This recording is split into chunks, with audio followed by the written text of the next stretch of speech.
આજે અમે ગરડાગરની મુલાકાત લીધી. બા અને દાદા લોકોને મળ્યા. એક ટાઈમનું ભોજન જમાડ્યું.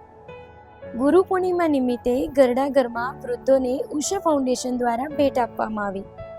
બા અને દાદા લોકો સાથે વાત કરતા એવો અનુભવ થઈ રહ્યો હતો કે આ તો મારું જ પરિવાર છે. જે આનંદની અનુભૂતિ હતી ને, એ જ કંઈક અલગ હતી.